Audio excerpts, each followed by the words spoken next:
ನಮಸ್ಕಾರ, Santosh, team ambassador.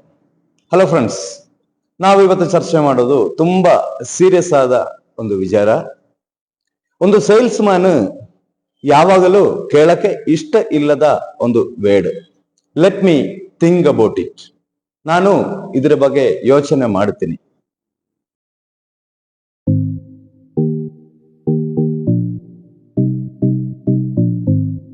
Hi friends, ನಾವೆಷ್ಟೇ ಒಳ್ಳೆ ರೀತಿಯಲ್ಲಿ ಪ್ರೆಸೆಂಟೇಶನ್ ಕೊಟ್ಟರು ಕೂಡ ಕೆಲವು ಕಸ್ಟಮರ್ ಪ್ರೆಸೆಂಟೇಶನ್ ಎಲ್ಲ ಕೇಳಿ ಆದ ಮೇಲೆ ಕೊನೆಯಲ್ಲಿ ಹೇಳ್ತಾರೆ, let me think about it, ನಾನು ಇದರ ಬಗ್ಗೆ ಯೋಚನೆ ಮಾಡುತ್ತೀನಿ ಅಂತ.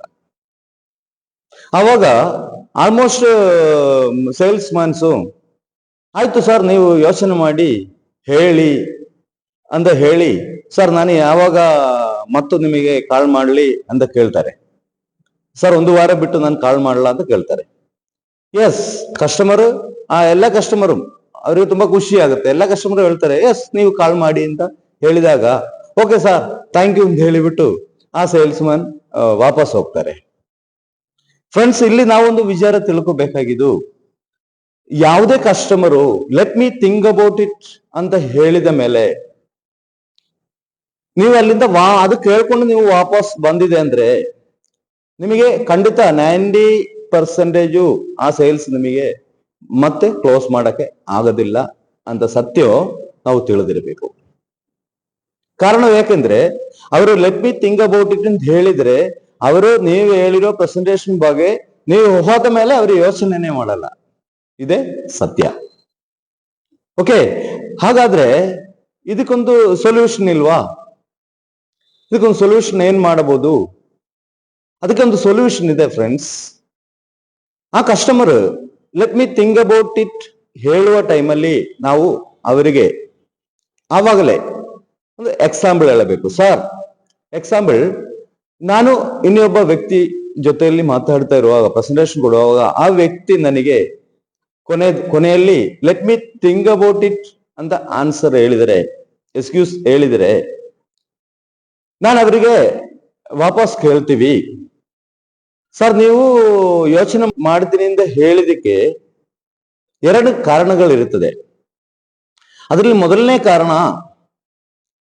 ನಿಮಗೆ ಈ ಬಿಸಿನೆಸ್ ಅಥವಾ ಈ ಪ್ರಾಡಕ್ಟ್ ಇಷ್ಟ ಆಗಿಲ್ಲ ಅಂತ ಆಗಿರುತ್ತದೆ. ಆವಾಗ ನಾವು ಕಸ್ಟಮರ್ನ ಕೇಳಬೇಕು, ಸರ್ ಅದೇ ತರ ನಿಮಗೆ ಈ ಪ್ರಾಡಕ್ಟ್ ಅಥವಾ ಈ ಸರ್ವಿಸ್ ಅಥವಾ ಈ ಬಿಸಿನೆಸ್ ಆಪರ್ಚುನಿಟಿ ಇಷ್ಟ ಆಗಿಲ್ಲ ಅಂತ ಇದೆಯಾ? ಅವಾಗ ಕಸ್ಟಮರು, ಯಾವುದೇ 99% ಕಸ್ಟಮರು ಇಲ್ಲ ಅಂತ ಹೇಳಲ್ಲ.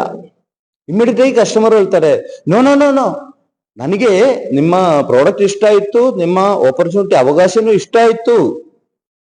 ಓಕೆ ಸರ್, ಅವಾಗ ನಿಮಗೆ ಇಷ್ಟ ಆಯ್ತು, ಬಟ್ ತೀರ್ಮಾನ ತಗೊಳಕ್ಕೆ ಆಗ್ತಾ ಇಲ್ಲ ಅಂತ ನೀವು ಹೇಳಬಹುದು. ಎಸ್, ಹಾಗಾದ್ರೆ ನಿಮಗೆ ತೀರ್ಮಾನ ಮಾಡಕ್ ಆಗಲ್ಲ ಅಂದ್ರೆ ಅದಕ್ಕೆ 3 ಕಾರಣಗಳಿರುತ್ತದೆ.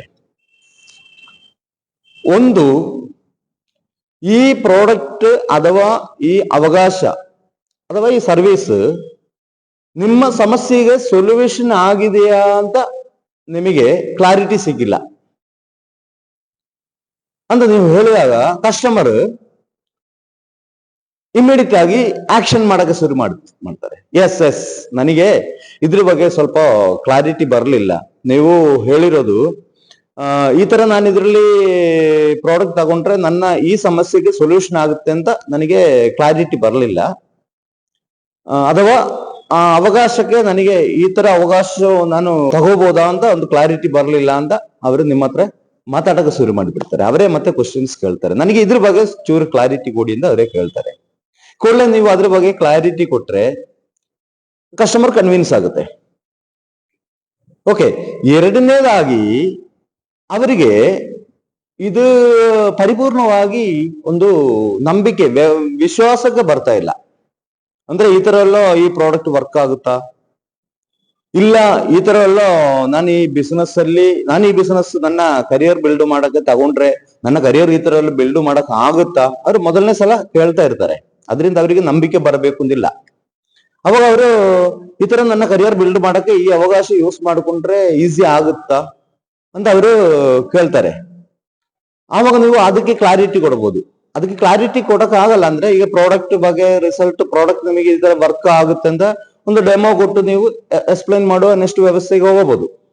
ಇಲ್ಲ ಅವರಿಗೆ ಈ ತರ ಎಲ್ಲ ನನ್ನ ಕರಿಯರ್ ಬಿಲ್ಡ್ ಮಾಡಬಹುದಾ ಅಂತ ಒಂದು ಡೌಟ್ ಇದ್ರೆ ಅವ್ರನ್ನ ನೀವು ಒಂದು ಮೀಟಿಂಗ್, ನಿಮ್ಮ ಒಂದು ಮೀಟಿಂಗ್ ನಡೆಯೋ ಪ್ಲೇಸ್ಗೆ ಇನ್ವೈಟ್ ಮಾಡಬಹುದು. ಇಲ್ಲ ನಿಮ್ಮ ಅಪ್ಲೈನ್ಸ್ ಕೈಯಲ್ಲಿ ಮಾತಾಡಿಸಬಹುದು. ಇದ್ರಲ್ಲಿ ತುಂಬಾ ವರ್ಷದಿಂದ ಎಕ್ಸ್ಪೀರಿಯನ್ಸ್ ಇರೋರ ಕೈಯಲ್ಲಿ ಮಾತಾಡಿಸಬಹುದು. ಈ ತರ ಅವರಿಗೆ ಕನ್ವಿನ್ಸ್ ಮಾಡಕ್ಕೆ ಅಥವಾ ಡೆಮೋ ಕೊಡಕ್ಕೆ ನೀವು ರೆಡಿ ಮಾಡ್ಕೋಬೇಕು. ಅವಾಗ ಕಸ್ಟಮರ್ ಅಲ್ಲಿ ಕನ್ವಿನ್ಸ್ ಆಗುತ್ತೆ.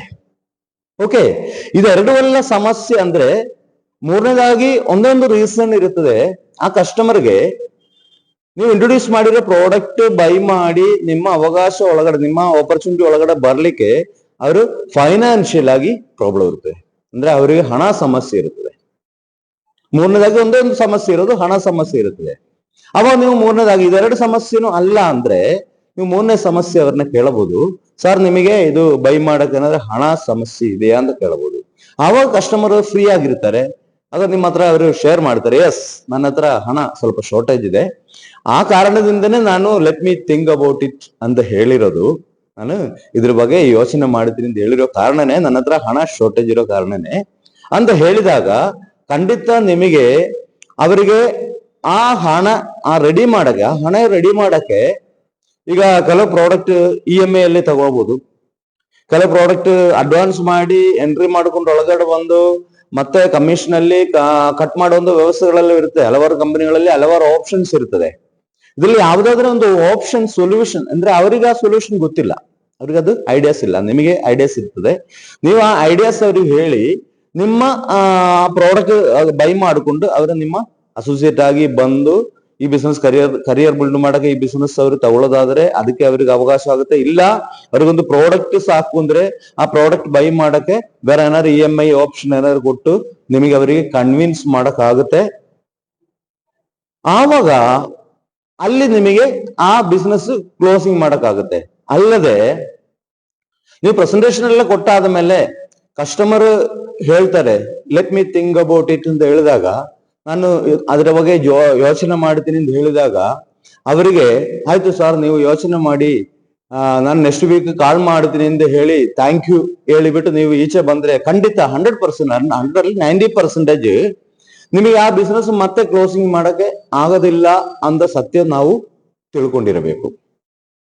ಅದರಿಂದ ಮುಂದೆ ನೀವು ಪ್ರೆಸೆಂಟೇಶನ್ ಕೊಡಕ್ಕ ಹೋದಾಗ ಅವರಿಗೆ let me think about it ಅಂತ ಅವರು ಎಕ್ಸ್ಕ್ಯೂಸ್ ಹೇಳೋದಾದ್ರೆ ಅದನ್ನೇ ಕನ್ವಿನ್ಸ್ ಮಾಡಿ ಅವರಿಗೆ ಆ ಕ್ಲಾರಿಟಿ ಕೊಟ್ಟು ಒಂದೊಂದು ಪ್ರೆಸೆಂಟೇಶನ್ ನೀವು ಮುಂದೆ ಕೊಡಿ.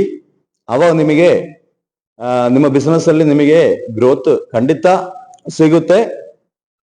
ನಿಮ್ಮ ನೆಟ್ವರ್ಕ್ ಮಾರ್ಕೆಟಿಂಗ್ ಬಿಸ್ನೆಸ್ ಅಲ್ಲಿ ನೀವು ಖಂಡಿತ ಒಂದು ಅಚೀವರ್ ಆಗಬಹುದು ಅಂತ ಹೇಳ್ತಾ ಮತ್ತೊಂದು ವಿಡಿಯೋದಲ್ಲಿ ಸಿಗ್ತೀನಿ. Thank you.